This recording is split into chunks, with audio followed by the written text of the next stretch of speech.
नमस्कार दोस्तों, स्वागत है आपका गजब ज्ञान यूट्यूब चैनल में। दोस्तों, आज हम आप लोगों के लिए एक ऐसी ज्ञानवर्धक कहानी लेकर के हाजिर हुए हैं। ये कहानी बड़ी ही खास होने वाली है।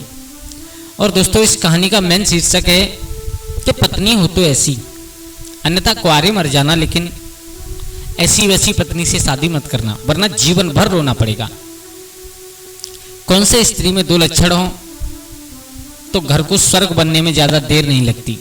हाँ दोस्तों, अगर आपकी पत्नी में ये दो लक्षण पाए जाते हैं, ये दो आदत पाई जाती हैं, तो ये मेरा वादा है, आज नहीं तो कल आप बहुत बड़े अमीर होने वाले हो।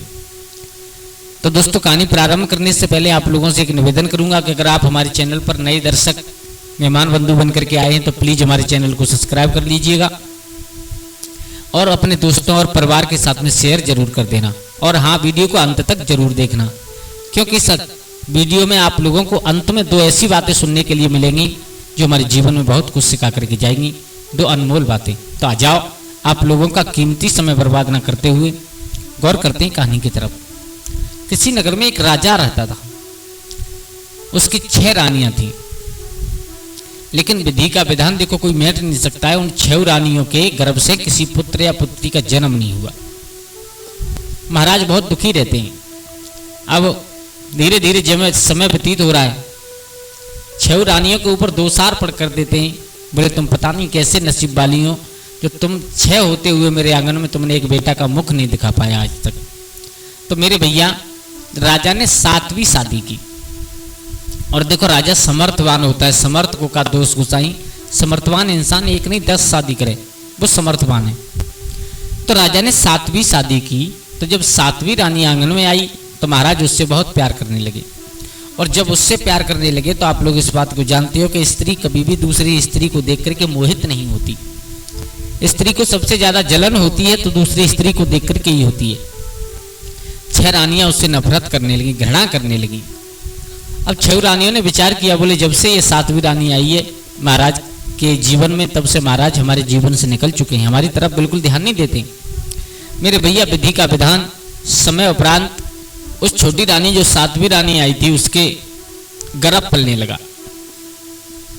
अब तो महाराज बहुत खुशी खुशी आंगन में रहती, लेकिन उधर 6 रानियों ने विचार किया कि बोले अगर इसके उधर से पुत्र का जन्म हो गया तो महाराज हमारी तरफ बिल्कुल ध्यान नहीं देंगे, हमें बिल्कुल भूल जाएंगे और हमें दासी बना देंगे। ये सब हम रानियों के ऊपर पटरानी बन जाएगी और हमें इसकी दासी बन करके रहना पड़ेगा। तो कुछ ना कुछ करना जरूर चाहिए। मेरे भैया, 6 रानियों ने आपसी मत बना करके एक मेहतर को बुलाया, जो मेहतरानी थी उनकी, जो झाड़ू पोंछा किया करती थी महलों में। उसको बुला करके उसे एक सलाह दी। बोले, हम तुम्हें एक सोने का हार देंगे और तुम्हें एक काम करना होगा। बोले, क्या? बोले, देखो ये 7वीं रानी के उधर में गर्भ पल रहा है और जब इसके बच्चे पैदा होने का समय आए तो तुम्हें ज्यादा कुछ नहीं करना है, तुम्हें कुतिया के 2 बच्चे लेकर के आने। बोले, ठीक है। मेरे भैया, 6 रानियां अब उस आंगन में रह रही हैं, केवल दिखावटी महाराज को दिखाने के लिए उस छोटी रानी से बहुत प्यार करती हैं, अन्यथा उनके पेट में जहर की बुझी हुई कटारी चल रही है। अब जैसे ही उनके प्रसव का समय आया रानी के का 7वीं रानी के उधर से, और जब प्रसव का समय आया तो 6 रानियों ने कहा, अच्छा एक बात बताओ। बोले, क्या? बोले, तुम हमारे यहाँ जब स्त्री के बच्चे पैदा होते हैं, उसका प्रसव होता है, तो एक नियम है, तुम उस नियम से अपने बच्चे को जन्म दोगी या कुछ और करोगी? रानी ने कहा, छोटी रानी ने, वो बेचारी सीधी थी, सज्जन स्वभाव की थी, उसने कहा, बहना जैसा आप चाहो वैसा कर सकती हूँ। अच्छा, तो बोले, देखो हमारे यहाँ ये नियम है कि जिस समय प्रसव होता है स्त्री का, जिस समय बच्चा जन्म लेता है, उस समय और किसी एक कुटिया में अपना मुख देना पड़ता है।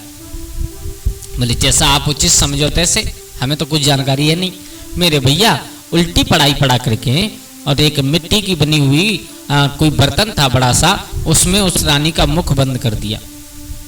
और जब एक लड़का और एक लड़की पैदा हुए उस छोटी रानी 7वीं रानी के उधर से, मेरे भैया उधर वो मेहतरानी उन 6 रानियों ने पहले ही उसे बता करके रखा था।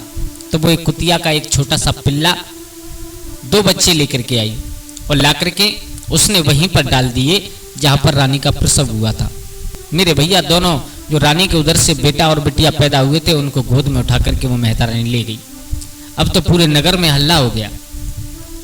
बोले 7वीं रानी के उदर से और लड़का लड़की पैदा नहीं हुए बल्कि 2 कुतिया के बच्चा पैदा हुए। मेरे भैया महाराज को इतना क्रोध आया, बहुत दुखी हुई और दुखी होकर के उस छोटी रानी को और दासी बना करके महलों के ऊपर काग बिड़ारने के लिए भेज दिया। उधर उस मेहतरानी ने उन दोनों बच्चों को लेकर के और एक काठ के बक्सा में बंद करके, लकड़ी के बक्सा में बंद करने के बाद और नदी में प्रवाह कर दिया, बहा दिया। इधर तो उन दोनों बच्चों की माँ यानी छोटी रानी 7वीं रानी महलों के ऊपर काग बिड़ार रही है, जैसा कुछ मिलता है उसे खा करके अपना जीवन यापन कर रही है। उधर वो संदूक, वो बक्सा जिसमें वो लड़का और लड़की लेटा करके मेहतरानी ने नदी में प्रवाह कर दिए थे, बहा दिए थे, वो धीरे धीरे आगे बढ़ते चले गए। आगे घनघोर जंगल था। उस जंगल में एक संत कुटिया बना करके रहा करते थे। सुबह और संध्या उस नदी पर आना जाना उनका बना रहता था स्नान ध्यान करने के लिए। मेरे भैया सुबह ब्रह्म मुहूर्त में और वो संत उठ करके अपनी कुटिया से और स्नान करने के लिए नदी पर आए तो क्या देखा कि एक संदूक बहता हुआ जा रहा है और ज्यादा अंदर नदी में नहीं है, थोड़ा सा ही अंदर है। तो महात्मा ने उस थोड़े से पानी में घुस करके उस संदूक को खींचा, उस बक्से को खींच करके अपने उस कुटिया पर ले आए और जब खोल करके देखा तो उसमें बहुत सुंदर नवजात 2 शिशु पड़े हुए, एक लड़का एक लड़की। मेरे भैया महात्मा, आप लोग जानते हो संतों के तो हृदय कुछ ऐसे होते, कोमल हृदय होते, उनको दया आई तो उन महात्मा ने उन दोनों बच्चों को पाल लिया।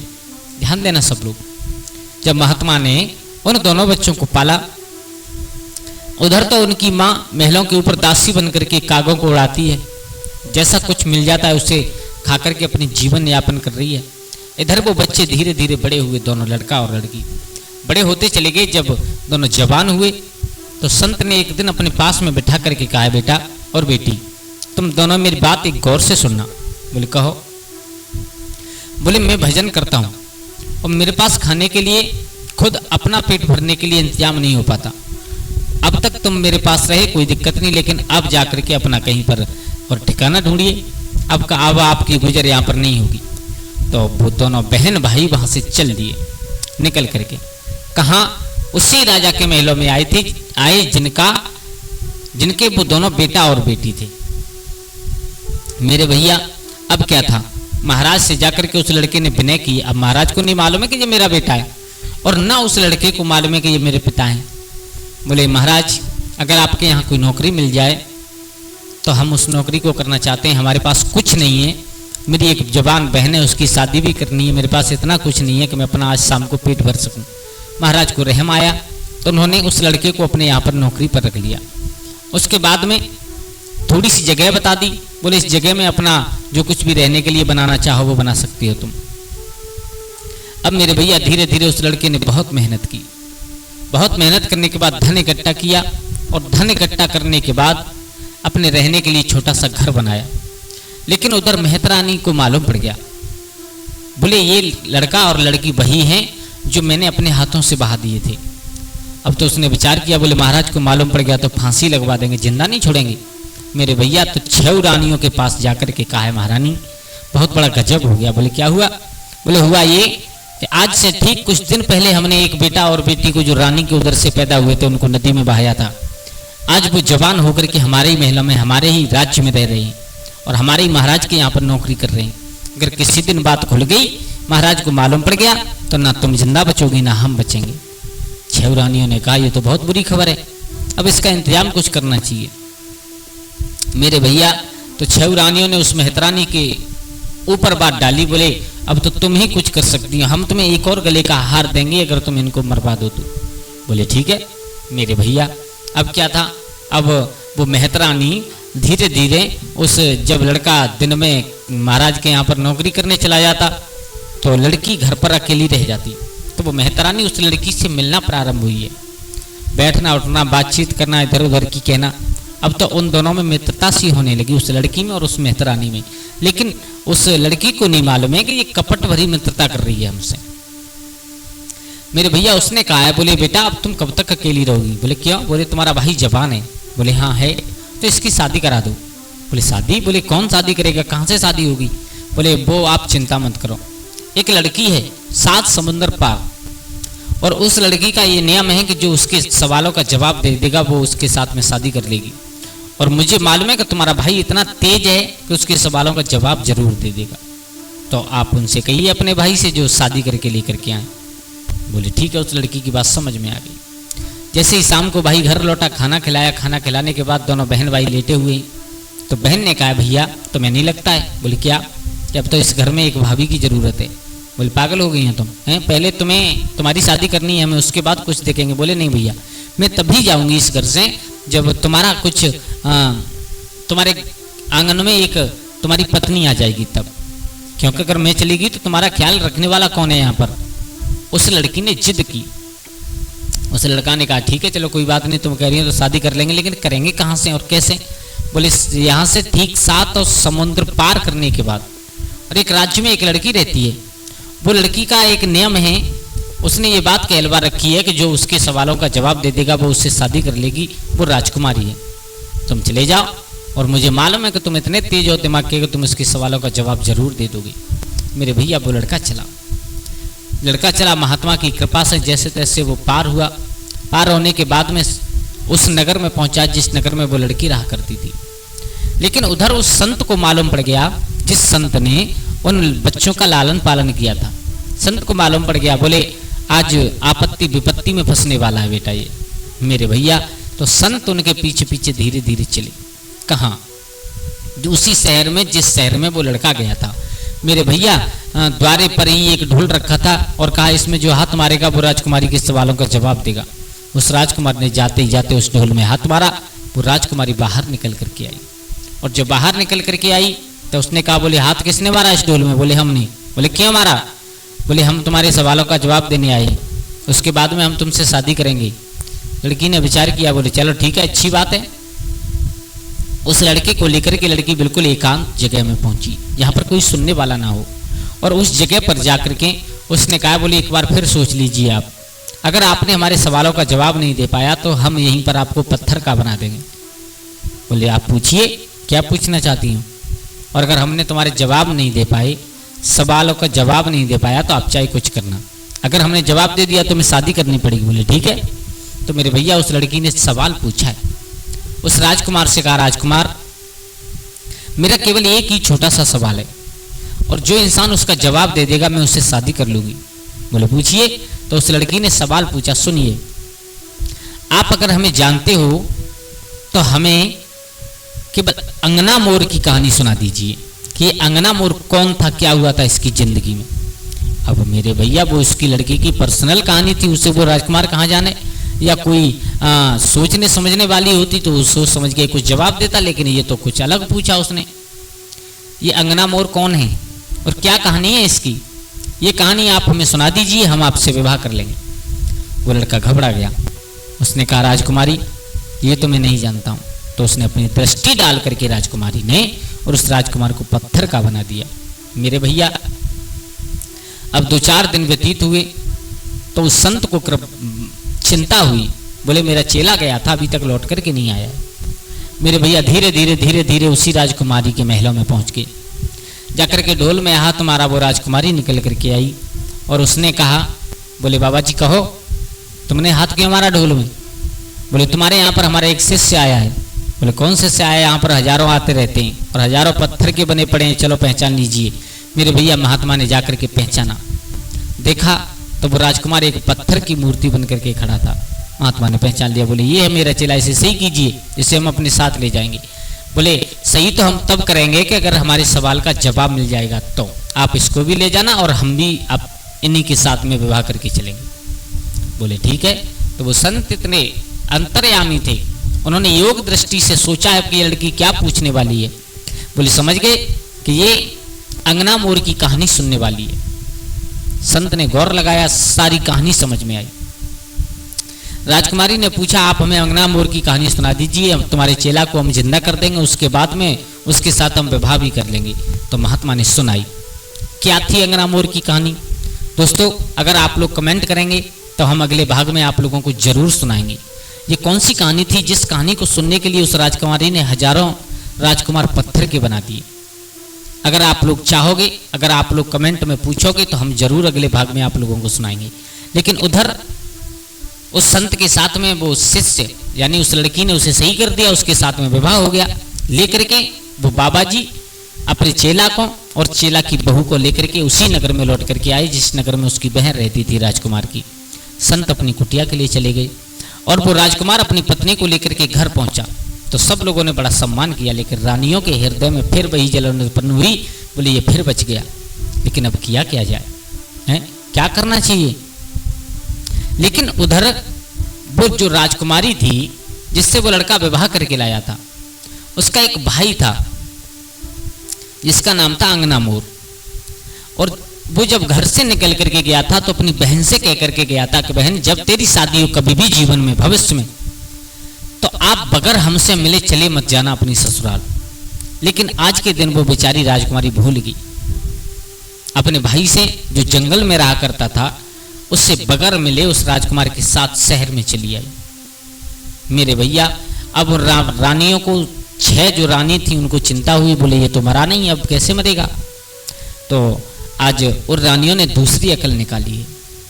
वो रानियां भी जानती थी कि आज तक सिवाय अंगना मोर के परिवार के सिवाय जो कोई मिलने के लिए गया है वो आज तक जिंदा लौट करके नहीं आया।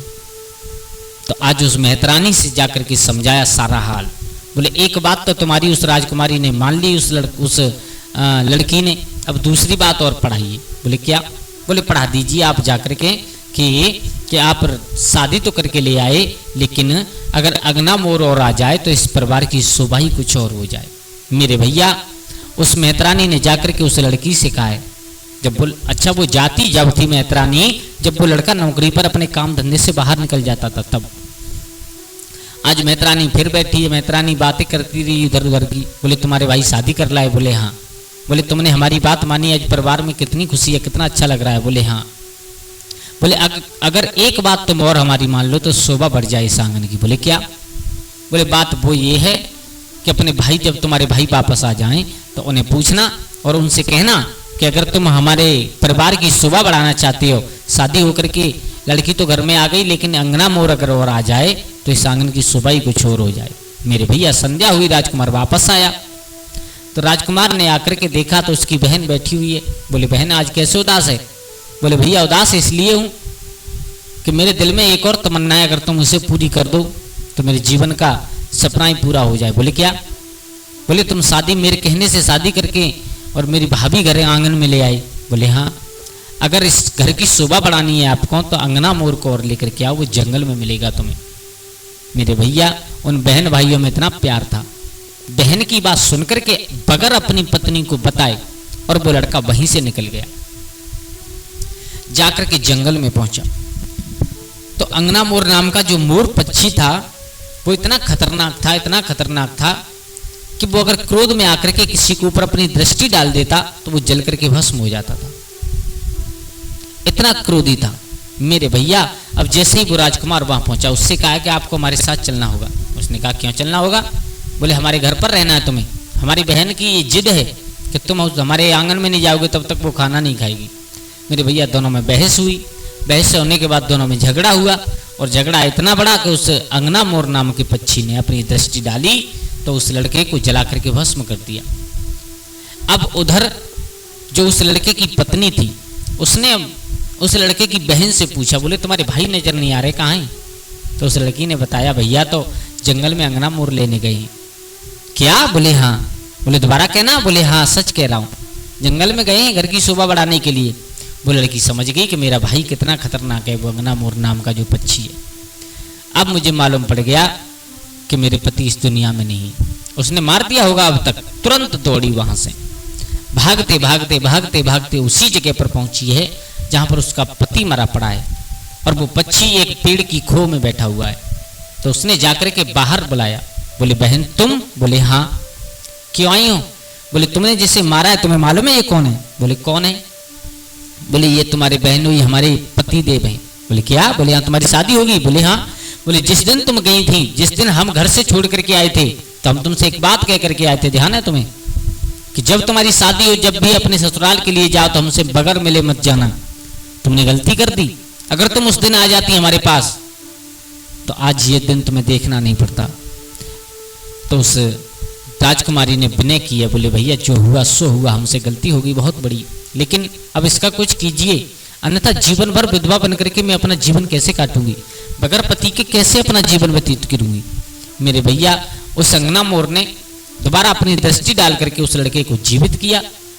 जब लड़का जीवित हुआ तो अपनी पत्नी को लेकर के और उस पक्षी को लेकर के अपने आंगन में आया, आकर के छत पर बैठा दिया है उस अंगना मोर को। शोभा कुछ अलग हो गई। अब रानियों को मालूम पड़ा, बोले ये तो इसे भी ले आया, मुझे मालूम पड़ गया अब ये मरेगा नहीं, अब नहीं मरेगा ये। मेरे भैया आपकी बार और उस मेहतरानी ने आकर के उस लड़की से कहा है, बोले बेटा तुमने 2 बातें हमारी मानी, अगर तीसरी मान लो तो बातें कुछ अलग हो जाए। बोले क्यों? बोले हमने सुना है कि इंसान अपने जीवन में अपनी कमाई का 10वां हिस्सा हमेशा दान करना चाहिए। तुम्हारा भाई इतना पैदा करता है, इतना सब कुछ है तुम्हारे पास, तुमने कभी ये किया है कि कभी किसी गरीब इंसान को बुला करके कोई अगर एक वक्त का खाना खिला दो किसी को? बोले ये तो नहीं किया, ये तो हमने नहीं किया।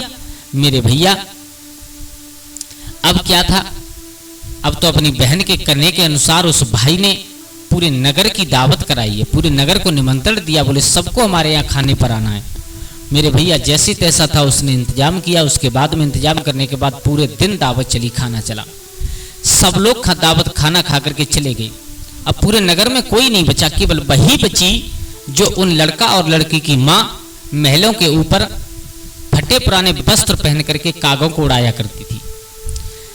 अब उस राजकुमार ने मंत्री लोगों से पूछा है, बोले इस नगर में अब कोई और बचा है क्या भोजन के लिए? बोले और तो कोई नहीं बचा है। बोले हमारी एक दासी है और वो दासी महलों के ऊपर हमेशा काग बढ़ाया करती है और वो फटे पुराने वस्त्र पहन करके दासी का स्वभाव से, दासी के रूप से रहा करती है। थी तो रानी लेकिन दासी बन करके रहती है, केवल वही रह गई है। तो मेरे भैया आज वो राजकुमार खुद चल करके गया उस दासी के पास। आखिर में माँ थी, लेकिन जब चल करके गया तो उसने क्या देखा कि फटे पुराने वस्त्र हैं, साड़ी फटी हुई है, हाथ में एक बांस लगा हुआ है फटा हुआ, शरीर इतना कमजोर है कि उठा भी नहीं जा रहा है और महलों के ऊपर से कागों को उड़ा रही थी। तो राजकुमार को देख करके आंखों से आंसू निकल गई। राजकुमार ने हाथ जोड़े, बोले मैया।